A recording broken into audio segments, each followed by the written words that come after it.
জনসাধারণের পাশাপাশি আন্তর্জাতিক সমর্থন পাওয়া অধ্যাপক মোহাম্মদ ইউনূসের অন্তর্বর্তীকালীন সরকারকে খুব দ্রুত সংস্কার কাজ শেষ করে নির্বাচনের ব্যবস্থা করতে হবে।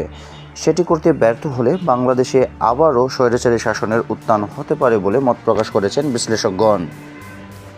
ক্রাইসিস গ্রুপের একটি প্রতিবেদনে বলা হয়েছে, প্রজন্মে একবার আসা এই রাজনৈতিক পরিবর্তনের সুযোগটি বাংলাদেশের জনগণকে খুব ভালো করে কাজে লাগাতে হবে এবং এই সুযোগটি যাতে কোনোভাবে হাতছাড়া না হয় সেদিকে সজাগ দৃষ্টি বজায় রাখতে হবে।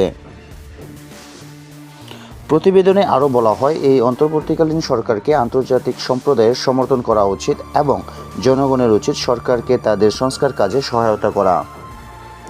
রাষ্ট্রের সংস্কার যথাযথভাবে করতে সরকারের উচিত যারা খুব গুরুত্বপূর্ণ রাজনৈতিক অংশীদার তাদের সাথে আলোচনা করে রাষ্ট্রের এই সংস্কার কাজ খুব দ্রুততার সাথে শেষ করা।